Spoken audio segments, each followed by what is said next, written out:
반갑습니다. 오늘은 히브리어 그리고 성경 말씀에 관한 내용을 함께 상고해 보겠습니다.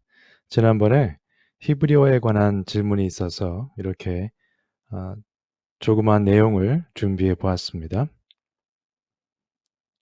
히브리어라고 하면은 일반적으로 아람어와 함께 구약 성경에 사용된 언어를 뜻합니다.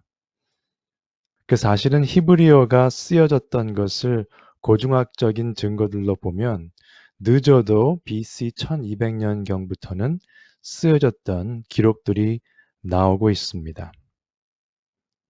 근데 모세오경이 쓰여진 시기는 보통 BC 1400년경으로 보기 때문에 고중학적인 자료가 있었던 것보다는 조금 더 일찍 일어났던 사건들을 보시면 되겠죠.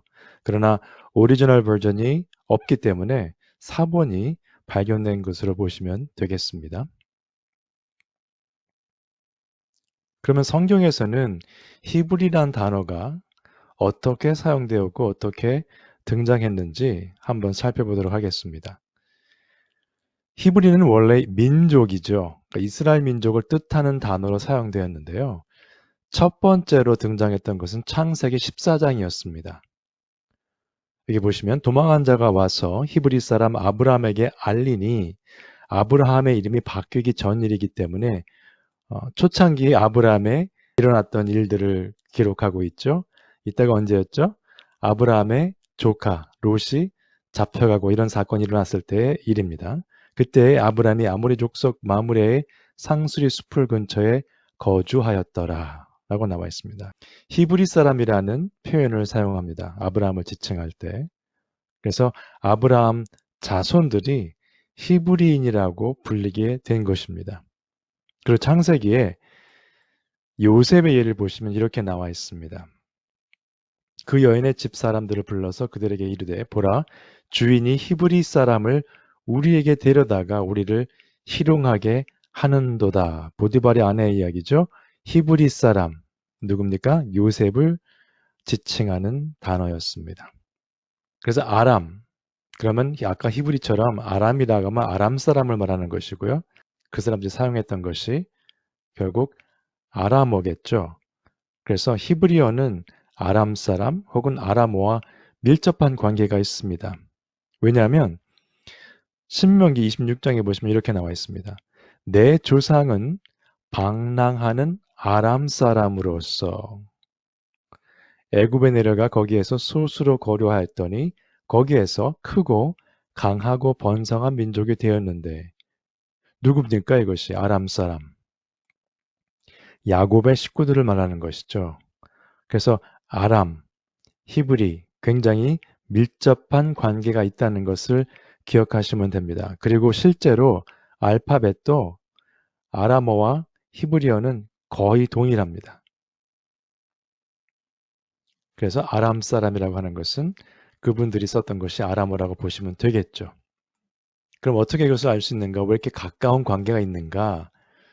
노아의 아들 셈의 자손들을 보시면 이렇게 나와 있습니다. 엘람과 아수르와 아르박삿과 룻과 아람이요. 그 다음에 라반이죠. 야곱의 삼촌. 라반은 그것을 여갈사하두다라 불렀고 야곱은 그것을 갈르엣이라 불렀으니 라반은 이때 아람어를 사용했어요. 그래서 아람어로 증거의 무더기란 뜻을 말했고 야곱은 그것을 갈르엣이라 불렀으니 갈르엣은 히브리 단어였습니다. 서로 대화가 됐다는 것은 그만큼 가까웠다는 표현을 보시면 되겠습니다. 그리고 성경의 예도 마태복음과 마가복음을 보시면 엘리 엘리 라마 사박다니 하는 그 표현이 나오죠. 그 다음에 한어 성경에는 둘 다 엘리 엘리로 나왔습니다만 여기도 엘리 엘리 나오죠. 마가복음에 엘로이 엘로이예요. 여기는 엘리 엘리고 엘로이 엘로이 조금 다르죠. 이것이 사실은 아람어의 표현입니다. 그때 구어체이기 때문에 대화를 할 때 아람어를 썼다고 보셔야 되겠죠. 그때 당시에 신약시대 때. 그래서 그때 당시에 이것이 통용되었던 언어다. 아람어가. 그러나 성경 말씀은 구약은 히브리어로 원래 써 있었고 예수님이 살아계실 때 당시에는 이미 헬라어로 번역되었던 구약이 있었던 시대였죠. 그래서 셈족 언어를 보시면 여기가 좀 더 자세한 설명이 가능합니다. 그 관계들을 보실 수가 있는데요. 먼저 아케리안이라고 하는 이 언어가 있죠. 가장 먼저 법전이 기록되었던 함무라비 법전, 아케리안입니다. 메소포타미아 쪽에. 근데 이것이 이제 북동쪽 메소포타미아의 언어였고요. 북서부 쪽으로 가시면은 거기에서 이제 히브리어와 아람어가 등장을 합니다. 그래서 어차피 히브리어와 아람어는 아케리안하고 구별이 되는 언어였습니다. 우가리릭이라고 하는 이 언어도 상당히 히브리어에 많은 영향을 주었습니다. 그래서 단어 공부를 하시다 보면 아케리안하고 우가리릭하고 아람어가 여기에 많은 영향을 줬음을 배우실 수 있습니다. 구약을 연구하실 때 보시면 참고하시고요. 근데 원래 히브리어는요, 모음이 없었습니다. 자음만 있었어요. 그래서 이렇게 쓰여진 것을 보시면 그냥 이렇게 스퀘어처럼 보이는 글자들만 쭉 등장을 합니다. 그래서 이것을 히브리 사람들은 잘 읽을 수 있었지만은 후세 사람들이 읽기 힘들었기 때문에 모음을 나중에 고안을 해서 모음 부호를 붙이기 시작합니다. 15세기경에 이르러서 완성이 되었어요. 그때까지는 모음 부호가 제대로 확립되지 않은 상태였다는 거죠. 그래서 이렇게만 보고도 읽을 수 있었습니다. 그때 당시 사람들은. 그리고 지금 현재도 현대 유대인들도 본인들의 언어를 쓸 때요. 모음 부호를 특별히 사용하지 않습니다. 그냥 자음만 가지고 있어도 읽을 수 있는 형태로 아직도 랭귀지가 남아 있습니다. 그래서 예를 들어서 여기 엘로힘이란 단어인데 태초에 하나님이 천지를 창조하시니라. 그때 엘로힘이에요. 하나님이. 근데 이렇게 모음 없이 자음만 있던 것이 나중에 여기서 모음 부호들이 생기는 거죠. 엘로힘, 엘로힘 이렇게 됩니다. 근데 이것을 이때에도 엘로힘으로 그냥 읽었었습니다. 그래서 지금 현재 여기서는 모음 부호가 없는 형태에서의 창세기 1장 1절이라면 뒤에 보시면 창세기 1장 1절을 전체를 다 표현한 것이 모음 부호가 다 들어간 상태입니다. 다 모음 부호예요.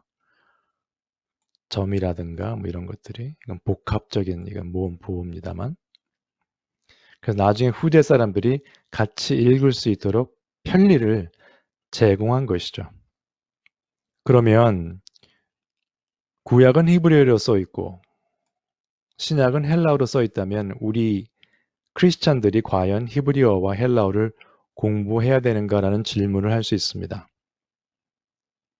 근데 그것은 조금 무리가 있을 수 있는 일이에요. 왜냐하면 우리 이민 1세들 한번 생각해 보시면 저희들이 한국에서 영어를 많이 공부하고 옵니다. 주로 중고등학교 때 영어 공부하죠. 대학 가서도 마찬가지고 사회에서도 공부를 하는데요. 막상 미국 와서 영어를 하면 많이 부족함을 느끼게 됩니다. 10년 이상 공부를 했는데도요.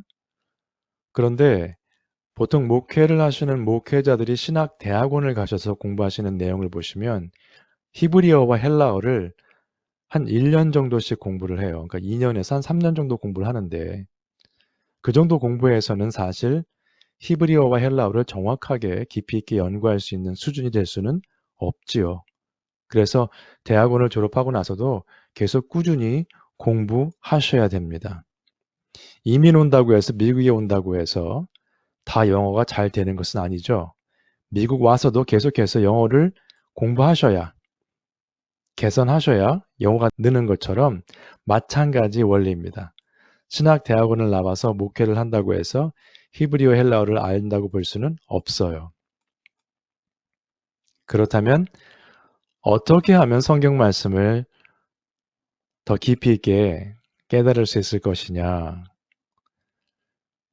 먼저 편한 언어를 택하세요. 한글이면 한글, 영어면 영어를 택하셔서 한 가지를 열심히 읽으시기 바랍니다. 그래서 mainly 한글을 읽으셔도 되고요. 주로 영어가 편하시면 영어를 보셔도 됩니다.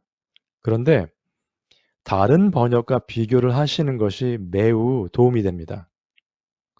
내가 편한 것 플러스 다른 언어 혹은 같은 언어라도 한글도 왜 그 번역본이 여러 가지가 있죠? 영어는 굉장히 많습니다. 그래서 이런 것들을 좀 비교해 보시면서 한글이 아무래도 편하다 그러신 분들은 한글 중에서도 두 가지 이상을 보시면 이해하시는데 많이 도움이 됩니다. 왜냐하면 요즘은 랭귀지도 발전을 해서 번역하는 것이 상당히 정확합니다. 100%는 아니더라도 굉장히 원에 근접하게 해석을 했기 때문에 두세 가지를 보시면 거의 뜻을 많이 이해할 수 있다고 보시면 되겠어요. 그래서 영어 같은 경우는 저희 교회에서는 ESV를 위주로 보고 있습니다만 뉴 킹 제임스라든가 NIV를 보셔도 상관없습니다. 그러니까 ESV를 우선으로 보시고 다른 것들을 비교하는 거죠. 근데 이제 제가 가장 좋아하는 버전은 NASB인데 이게 문자적인 해석을 했기 때문에 그렇다면 NASB를 보고 다른 거 영어 버전 하나 ESB나 NIV나 보셔도 되고요. 그 다음에 한글을 함께 보시면 전체적인 원에 가까운 뜻을 이해하시는데 많은 도움이 될 것입니다. 우리의 목적은 말씀을 이해하고 그를 통해서 하나님을 더 알아가고 그래서 하나님을 경배하고 예배드릴 수 있는 믿음의 사람으로 살아가는 것이 목적이기 때문에 뭐 영어를 잘한다든가 원어를 잘하는 것에 대해서 특별히 부러워하실 것도 없고 특별히 그거를 많이 치중하실 필요는 없어요. 내가 편한 언어로 열심히 말씀을 보시는 것이 가장 중요한 포인트입니다. 그래서 그렇게 여러 가지 버전을 연구하시다 보면 원어의 뜻에 상당히 가깝게 볼 수 있다는 거 다시 한번 말씀드리고요. 그런 의미에서 시편 19편의 말씀을 나누고 오늘 말씀을 마치도록 하겠습니다. 여호와의 교훈은 정직하여 마음을 기쁘게 하고 여호와의 계명은 순결하여 눈을 밝게 하시도다. 여호와를 경외하는 도는 정결하여 영원까지 이르고 여호와의 법도 진실하여 다 의로우니 금 곧 많은 순금보다 더 사모할 것이며 꿀과 송이꿀보다 더 달도다. 정말 귀하고 아름다운 하나님의 말씀 그리고 우리에게 어떻게 해야 하나님을 경외할 수 있는지 어떻게 해야 하나님의 법도를 따르며 살 수 있는지에 대한 길을 제시하는 것이 말씀이기 때문에 얼마나 귀한지 모릅니다. 그 귀한 말씀을 우리는 이제 각 번역본대로 가질 수 있는 세상에 살고 있죠. 이제 말씀이 없어서 공부를 못하고 묵상을 못하는 시대는 지났습니다. 언제든지 마음만 먹으면 말씀을 묵상하고 하나님과 교제할 수 있는 우리는 특권을 누리고 있는 것입니다. 그 말씀을 통해서 정말 송이꿀보다 더 단 그 말씀, 순금보다 더 사모하며 더 소중한 그 말씀을 옆에 두시고 늘 묵상하시고 늘 하나님과 동행하심으로 주님께서 함께 하시는 임마누엘의 하나님을 체험하시는 우리 모두가 되시기를 주님의 이름으로 축원드립니다.